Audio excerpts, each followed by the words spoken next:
So when we're in the car or the van and we're driving, he is always attached to a seatbelt via a clip. And it's really important that you do that because, I mean, their safety is important too. And a lot of insurance apparently does request that your animals that are in your car don't move freely around the car because they can cause accidents themselves. If Rollie was walking around in the back of the van and we had an accident and he hit the back of our seat, not only would it damage him, but it could hurt us too. So we're currently just parked up waiting for Andy to go and collect something, and then we'll get on the road again. Meanwhile, we're just people watching.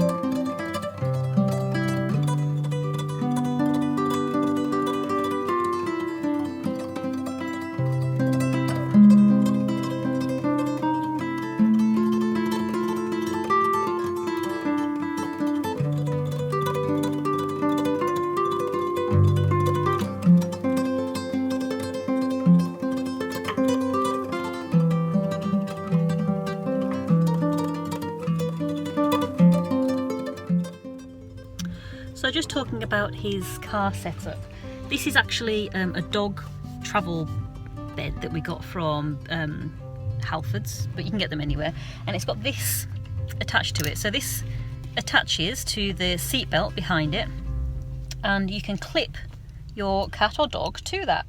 So if we were traveling on our own, we would just have him clipped tightly to this so he couldn't get out of there.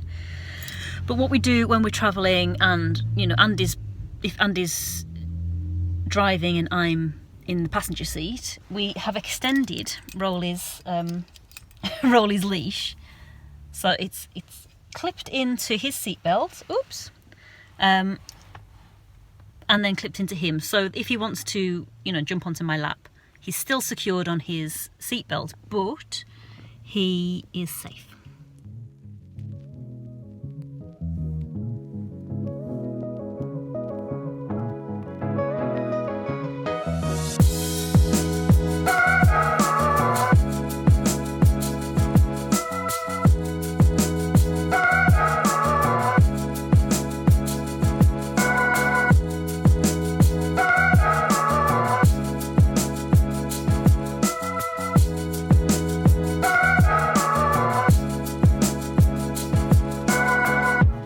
So we're back. It was a nice trip. Rollie was a lot more chilled out this time, which is nice. Sorry about all the noise. There's recycling going on and a litter tray activity. I just wanted to take a second to show you the harness that we use for Rollie. It took a lot of exploring the options on the internet to find out what was kind of right. Basically what you need to do when you are looking for a cat harness, you need to measure their neck and measure their rib cage. And when you're looking for a harness that fits in the same way that a collar would, so that you can get 2 fingers down like that, down their collar and underneath the back part of their rib cage, because this goes around their neck, around his neck and around his waist. What I like about this one is that it fully unclips like this. A lot of cat harnesses are harnesses that you pull over the head, and for me that just added extra stress to the whole situation, so I didn't want one that went over his head. So we found this one. It's actually a small dog harness, so I'll put the links down below. I'm not sponsored by any of them, but if you're interested, I'll pop the links down below for what we got for our cat. But you've got to make sure to really make sure it's correct. He has backed himself out of this harness before. It is fairly snug fitting, and it goes under his chest, which is what I like, to provide support. because you don't want to be pulling on a cat's neck as well. This is another thing we found out. Cats' necks are a lot more tender and delicate than dogs' necks. So I'll go and get the harness that we got to start with, and I'll show you that, and I'll show you why we got this one for his rugged out and about harness. Let me just show you. This is one harness that we got right back at the beginning. Now I've put it on this toy cat because I don't want to stress Rollie out, making him think that we're going out again when we're not. So if you can see, it goes round his neck and round his belly, and it's really nice, really comfortable, and really quick to put on. But when you're pulling on this, just say he runs to chase after a leaf, pulls on his neck, and it just feels like it's pulling a bit too much on his neck. Not that it necessarily is, but I wanted to find something that also went underneath his chest and supported him from under there too.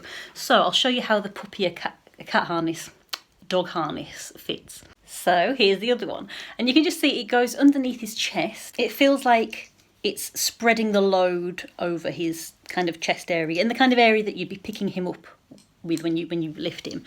So I just felt like for being out and about rugged on the road where he's likely to maybe chase after leaves or flies or whatnot, this is his out and about serious adventuring harness. And this little one here we use when it's just a quick jaunt into the garden. We want to maybe have a cup of tea, sit outside and have a little of the wind in our hair. But yeah, I just wanted to take a minute just to show you the harness. There are loads of other harnesses out there, and this is by no means foolproof. Like I say, he has backed his way out of this before, and the adjustments here could do with being a bit tighter to allow more flexibility for a cat's frame. Because like I say, this is a dog's harness, but all of the actual cat's harnesses that I could find, apart from the other one, that one there, which I'll put the links to down below, they all were over the head ones, the ones that I could find. So I decided to go for this one, and to be fair, it's been really good so far.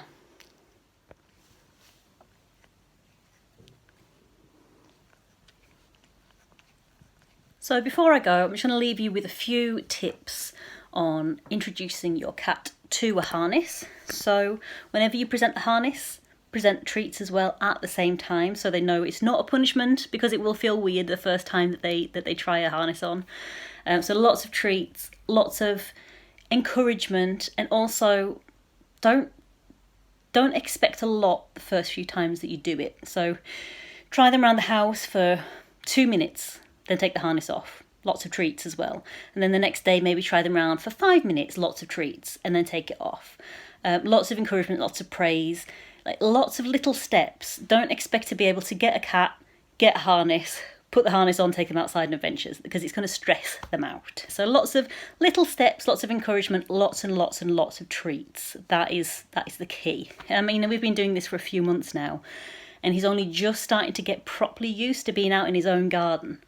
And he's less enthusiastic about getting out in somewhere that's unfamiliar to him, but he's slowly getting more used to it. The van is his safe space. So if you've got kind of a home base, like if you've got a base of operations like your car or your van, try and make that as kind of comfortable as possible. Let them explore it, and then they can see that as their kind of base and somewhere safe for them to be as well. So you can try them out in an unfamiliar setting and take them back somewhere safe. So that's a little tip from me. But I'm going to leave this video here now. If you've got any questions about harness training a cat, or if you'd like to see anything else, pop the questions or pop your suggestions for things you'd like to see in the comments down below, and I will take them all on board, and I'll try and make another video about everything that you're wanting to know. So until next time, bye bye.